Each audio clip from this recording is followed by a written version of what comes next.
Evangelho segundo escreveu João, o capítulo é 16. Eu vou ler com vocês o versículo 33.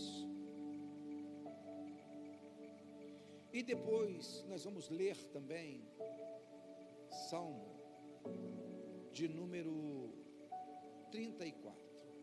Coloca a mão sobre a palavra. Pai, diante de nós está a tua palavra tão rica, preciosa, maravilhosa, que é fiel e verdadeira.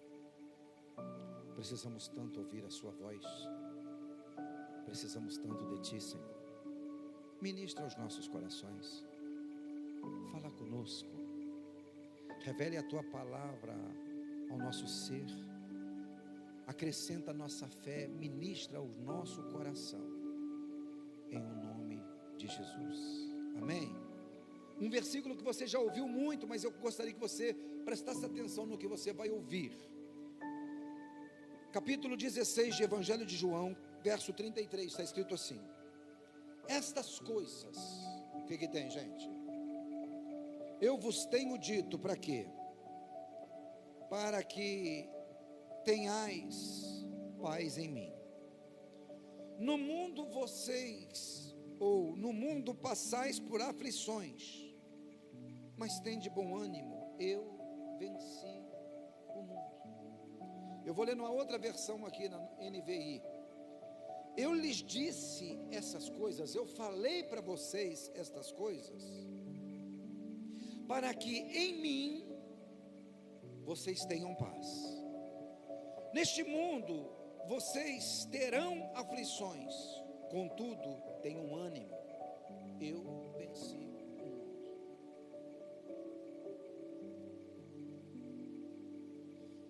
Interessante que as escrituras, elas sempre nos alertam e nos lembram de tudo. Deuteronômio capítulo 8, eu gosto sempre de citar para vocês, deve estar na maioria das minhas pregações, aonde Deus diz que Ele permite-nos passarmos várias situações, só para ver como que nós vamos reagir, de que forma que nós reagimos. Ou seja, sempre antes de qualquer situação, vai vir o ensinamento, e depois do ensinamento você vai ser provado em cima daquilo que você aprendeu. Para quê? Para avaliar que nível que você está de aprendizado. Por exemplo, numa escola é assim, uma professora, seja ela a matéria que for, vamos imaginar português, ela vai te dar uma lição, e depois, para te avaliar o quanto que você aprendeu, ela vai te passar um teste, uma prova. Se você foi aprovado, então aí vem a segunda lição, é assim que funciona. E depois dessa segunda lição também vai ter um novo teste ou prova. E se você passar numa média legal em todas as provas que for dada para você, no final daquele ano letivo você vai ser promovido por um estágio maior. Com Deus não é diferente. Deus vai fazer a mesma coisa. Deus vai nos ensinar, Ele vai permitir-nos, Ele vai fazer milagre, vai nos ensinar, vai fazer bastante milagre, e a vida é assim.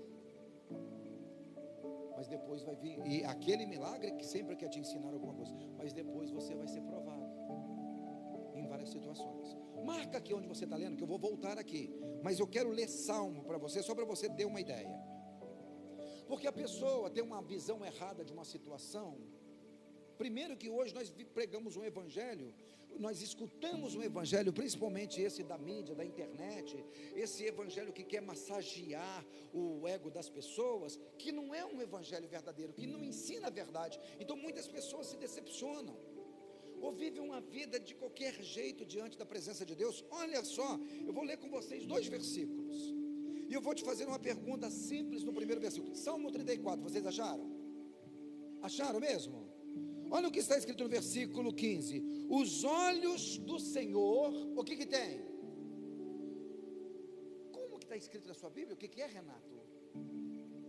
Contemplam os justos. Nessa Bíblia que eu estou lendo aqui na revista atualizada, diz: os olhos do Senhor repousam ou estão sobre os justos, e os seus ouvidos estão abertos ao seu clamor. Se eu só parasse aqui esse versículo, você poderia sair aqui do culto dessa noite de uma falsa impressão que você está imune de passar qualquer tipo de problema. Por quê? Porque os olhos do Senhor está sobre mim. Preste atenção, ei, eu quero a sua atenção. Eu não quero que você dispersa por nada, senão o culto não vai valer a pena. Quem tem certeza que os olhos do Senhor estão sobre você, diga amém. Não, eu não estou falando para todo mundo falar amém. Eu estou falando quem tem certeza que os olhos do Senhor estão sobre a sua vida, diga amém. Então, no final da sua Bíblia, vê se está escrito igual a minha. A minha Bíblia diz assim: e os seus ouvidos estão abertos para ouvir o que? O seu clamor. Na sua Bíblia diz clamor? Ou na sua Bíblia diz um pedido? O que diz aí? Clamor ou pedido? Tem diferença de um pedido para um clamor? Um clamor você faz quando a situação é mais grave. Você quer entender o final desse clamor? Olha o versículo 19. Leia alguém para mim, eu vou repetir, só para você poder entender. Muitas, presta só o começo do versículo, igual o pastor Oscar está lendo. Muitas, não são poucas, muitas são as aflições dos justos, é do ímpio. Mas os olhos do Senhor não estão sobre o justo. Mas mesmo os olhos do Senhor está sendo o justo, ele vai passar por aflição? Vai. É isso que você tem que entender, é isso que eu tenho que entender. Mas olha o final do versículo, como é que ele é maravilhoso. Mas o Senhor faz o quê? De todas ele livra. Ele livra de algumas? De todas. Então, sabe esse problema que você está enfrentando? Você vai vencer ele, se você confiar. E por que Deus permite isso? Vamos voltar lá em João. Alguns passos aqui. Primeiro passo aqui de João. Nessa versão aqui, da NVI, diz assim: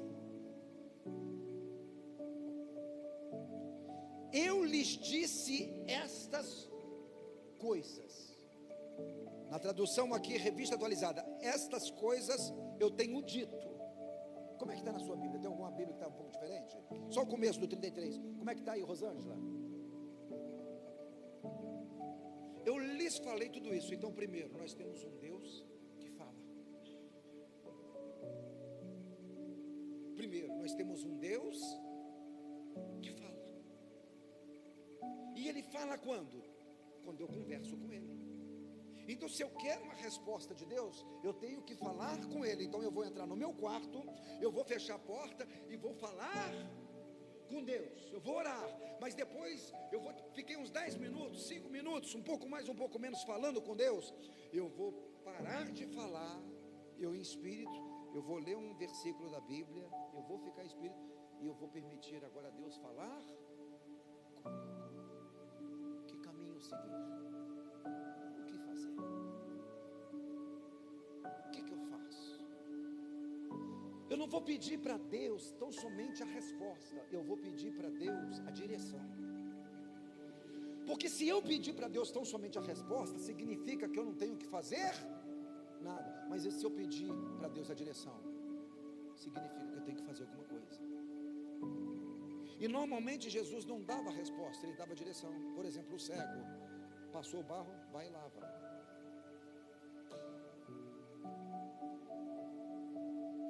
Jeremias 42 diz isso. Ore ao Senhor teu Deus para que Ele nos mostre o caminho que nós devemos andar e aquilo que nós devemos fazer. Então, em primeiro lugar, Deus fala. Estas coisas eu vos tenho dito. Essas coisas eu falei para vocês. Segundo, para que tenhais paz em quê? Gente, leia aí, presta atenção. Presta atenção, é o 33. Estas coisas eu falei para vocês. Para quê? Para que vocês tenham paz. Então, preste atenção. Sabe o emprego que te deu paz? Porque você estava aflito, desempregado, não sabia como pagar as contas. Sabe aquele emprego? Que Deus abrir a porta, sabe desse emprego? Nesse emprego você vai ter tribulação. Nesse negócio você vai ter tribulação. Em tudo na vida você tem paz e você tem tribulação. Nesse emprego o seu patrão pode se levantar contra você e ser injusto contra você, e você querer já mandar currículo para ver um outro lugar. Funcionários podem ser contra você. Sabe esse casamento dos sonhos que você sonhou? Que você falou, agora sim vai ter problema nesse casamento. E não quer dizer que ele não é dos sonhos, não quer dizer que ele não é de Deus, mas em tudo nessa vida nós temos paz e nós temos o quê? Aflições. Por quê? Para que a minha fé não se deposite em nada a não ser em Deus. Tem pessoas que é o seguinte: eu não vejo a hora de pegar minhas férias, voltar lá, vamos colocar um exemplo, lá para Fortaleza, lá eu tenho paz. Você precisa conhecer Jesus.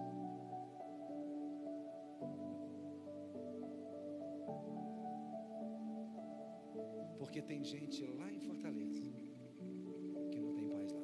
Você já foi lá algumas vezes, não foi, Inês? Diversas vezes, né? E talvez alguma das vezes lá o senhor não teve paz. Talvez um negócio com o cliente, a trabalho muitas vezes. Só. No mesmo lugar que eu já fui, passei em muitos lugares maravilhosos, mas lá no lugar, por exemplo, que eu fui maravilhoso de passeio, o passeio foi maravilhoso, mas eu fui em lugar de passeio que eu tive tribulações. É um carro que deu problema lá,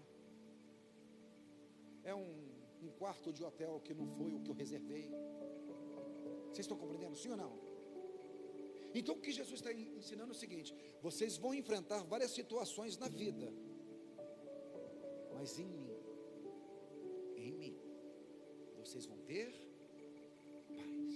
Você tem consciência que nada pode te dar uma paz plena, exceto em Jesus? Aí por isso que você vai entender o salmista Davi: eu fiz do Senhor o meu esconderijo. Proteção, meu dinheiro não pode dar. Às vezes uma pessoa se sente tranquila, porque ela tem muito dinheiro, mas ela pode ser acometida de uma situação, por exemplo, um filho nas drogas, não tem dinheiro que liberte. Não tem dinheiro que liberte. Uma doença, dependendo da doença, não tem dinheiro que pague. Mas tudo isso o Senhor tem poder para fazer. E por que, pastor Everaldo, que o Senhor vai permitir situações acontecer? Para te aperfeiçoar. Então Jesus está falando: eu falo com vocês, paz vocês vão ter só em mim, mas eu quero alguma coisa de vocês. E o que Ele exige de nós? Você em qualquer situação. Está aí a última parte. Mas tende o que, pastor Oscar? Bom ânimo. Nessa tradução diz aqui: mas tenham ânimo. Por quê? Porque eu venci. Então em mim vocês vão ter paz, porque eu venci, vocês também vão vencer. A Bíblia mostra várias situações de pessoas, por exemplo, igual eu e você. Por exemplo, a Bíblia não omite as fraquezas das pessoas. Davi foi um cara espetacular, fantástico, sim ou não? Quando você olha para Davi, você lembra de coisas boas ou de coisas más de Davi? Coisas boas. Mas a Bíblia esconde o adultério que ele cometeu. A Bíblia esconde que o filho do adultério morreu. Não, mas ele orou para o filho não morrer? Orou. Como é que você acha que ele ficou?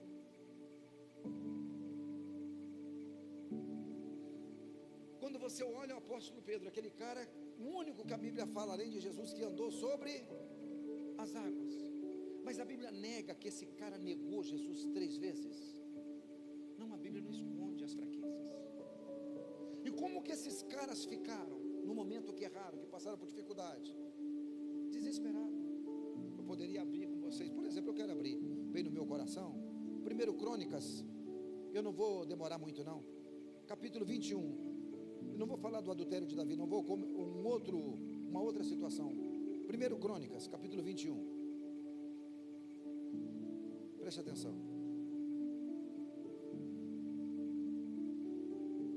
Deixa eu ver como é que está nessa Bíblia aqui.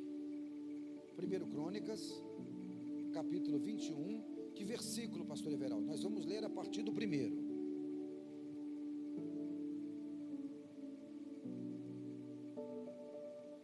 Então Satanás, é isso que está escrito na sua Bíblia? Então Satanás fez o quê? Se levantou contra. Então Satanás queria derrubar Israel e incitou a Davi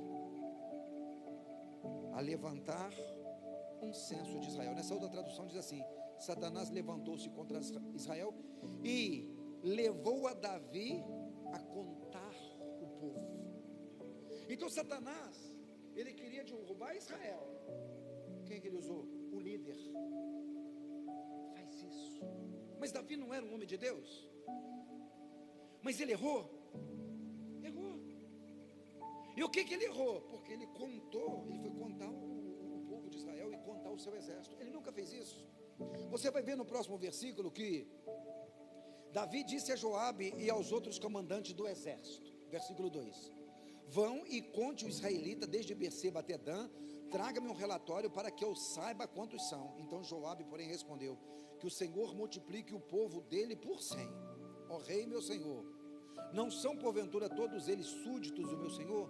Por que o meu senhor deseja fazer isso? Por que deveria trazer a culpa sobre Israel? Ele foi avisado?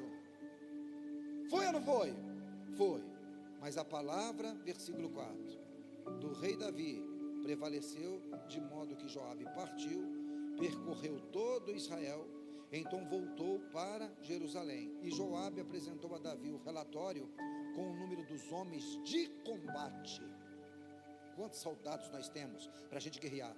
Em todo Israel havia 1.100.000 homens habilitados para o serviço militar, sendo 470.000 em Judá. Quanto que era o total? 1.100.000. Mas Joabe não incluiu as tribos de Levi e de Benjamim na contagem, pois as ordens do rei lhe parecia absurda. Essa ordem, versículo 7, olha como é que está escrito: foi reprovada por Deus, por isso ele puniu a Israel. Qual que era a preocupação de Davi? Eu quero saber quantos soldados aptos para a batalha a gente tem. Quantos guerreiros a gente tem? Joabe falou: você está maluco? Você vai trazer uma culpa sobre Israel. Quem que estava usando Davi? Satanás. O diabo estava usando ele tomar uma atitude que ia trazer. Porque você nunca confiou no homem, você sempre confiou em Deus. Não precisa contar. Deus dá vitória com muitos, mas também salva com os poucos. Você não tem que depender daquilo que você tem, você tem que depender daquilo que Deus é na sua vida. Por isso, o que te traz paz não é o lugar aonde você está, mas em quem você está. Se você está em Deus, você vai ter paz. Jesus disse: essas coisas eu estou falando para vocês, porque em mim vocês vão ter paz. Porque se você acha que vai ter paz em A, B, C, numa situação ou outra, significa que você ainda não conhece Jesus. Se algum lugar ou alguma coisa é o motivo da sua paz, significa que você não conhece o príncipe da paz, Jesus. Porque Mesaque, Sadraque, Abednego, quando foram ser lançados dentro da fornalha, a Bíblia diz que eles fizeram o maior escândalo. Foi isso? Não, como é que eles estavam? Calmos. E a hora que ele estava dentro do fogo, como é que eles estavam? A Bíblia diz assim: passeando no meio do fogo. Repete comigo o seguinte, fala assim: quem conhece Jesus, passeia no meio do fogo. Pedro estava preso, corrente nos pés, nas mãos, soldado guardando na porta. A Bíblia diz que no outro dia ele ia ser morto. Você lembra o que Pedro estava fazendo?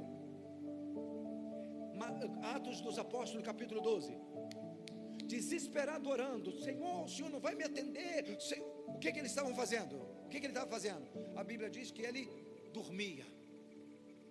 Por que ele estava dormindo se no outro dia ele ia ser morto? Porque ele estava em paz. Diz a Bíblia que de repente apareceu um anjo e iluminou a prisão. Não é o lugar, é quem você está. Então você vai ouvir notícias que você não gostaria de ouvir, mas sabe o que vai vir no seu coração?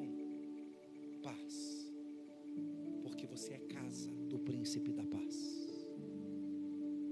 Você confia. Salmo 112, 7. Não tem medo de maus notícias, porque o seu coração é firme, confiante no Senhor. Você pode dizer glória a Deus? Profetiza sobre a vida de alguém, fala assim: tenha paz, vai dar certo. Amém. Tenha paz. Você tem um Deus que fala com você. Você tem que aprender a confiar em Deus. Mas para você confiar em Deus, você tem que conhecê-lo. Porque como que você vai confiar em alguém que você não conhece? Por isso que você acha que algo ou alguém pode te trazer paz. Não pode. Pode, pastor? Pode, mas pode te trazer tribulação também. O carro, eu ouço: pastor, comprei o carro dos meus sonhos. Dá 2 anos, pastor, aquele carro está me dando um trabalho. Já gastei tanto com aquele carro. O mesmo. Assim em todas as áreas da vida. Vocês conseguem compreender, gente? Então Jesus está dizendo: eu falo com vocês. Em mim vocês vão ter paz. Em mim. Em mais nada, em ninguém. Eu tenho, repete isso comigo, fala assim: eu tenho que aprender a confiar em Deus. Preste atenção aqui, onde nós estamos lendo, 1 Crônicas capítulo 21, versículo 7 diz que tudo isso desagradou a Deus, certo ou errado? O versículo 8: então disse Davi: eu pequei gravemente com o que eu fiz. Agora eu te imploro que perdoe o pecado do teu servo, porque eu cometi uma grande loucura. Ele compreendeu o que ele fez? Falou, pois, o Senhor a Gate, o profeta, a Davi, dizendo: vai e diz a Davi: assim diz o Senhor, 3 coisas eu te ofereço, escolhe uma para que faça. Vamos adiantar, versículo 13. A minha Bíblia diz assim: Davi respondeu. Está aí, 21, 13. Davi respondeu. O que ele respondeu, Rosângela? Eu não tenho para onde correr desta situação. Continue.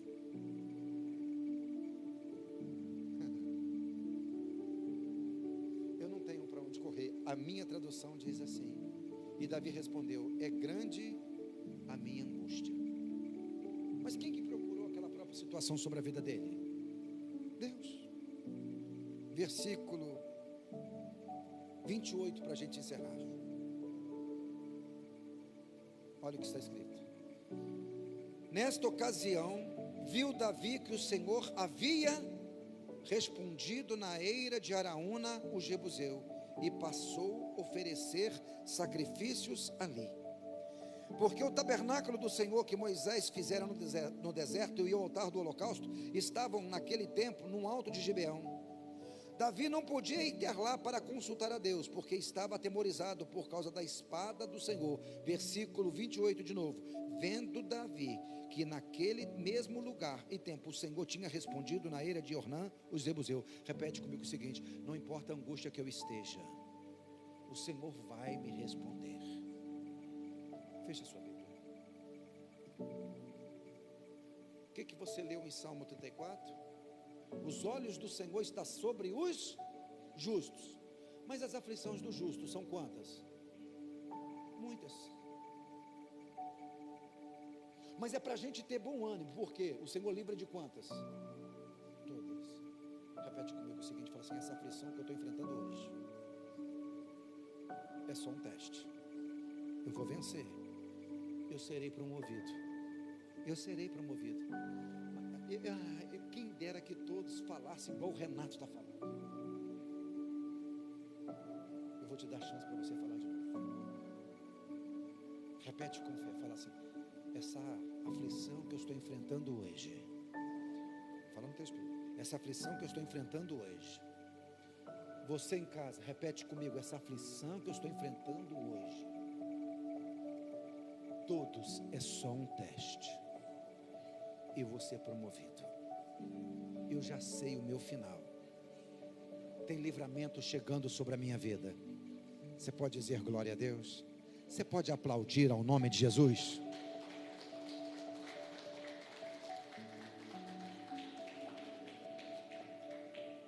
Amém? Você confia nessa palavra? Então, sabe essa situação que você está enfrentando? O Senhor já te avisou. E Deus está a par. Então confia, entra no teu quarto, fecha a porta, ore, leia a palavra. Deus vai te honrar. Coloca as tuas mãos para frente, se você puder. Pai, em nome de Jesus, nós te louvamos. No Senhor nós temos paz, a paz plena. Nada nem ninguém pode nos trazer a paz plena aos nossos corações. Nem um lugar, nem pessoas, nem situações, mas como está escrito, no Senhor nós teremos paz. E ainda que passemos por aflições, venceremos todas, seremos promovidos, porque o Senhor disse: eu venci, e o Senhor nos dá livramento de todas. Obrigado por tua graça, tua bondade e a certeza da vitória em teu nome, ó Senhor Jesus. Que o Senhor te abençoe e te guarde. Que o Senhor faça resplandecer o seu rosto sobre ti, tenha misericórdia de ti e te dê a paz. Que o amor de Deus, o nosso Pai, a graça redentora de nosso Senhor e Salvador Jesus Cristo, as doces consolações do Senhor Espírito Santo, esteja sobre nós, o seu povo, não só agora, mas para todos sempre. Todos digam amém. Deus abençoe em nome de Jesus. Amém.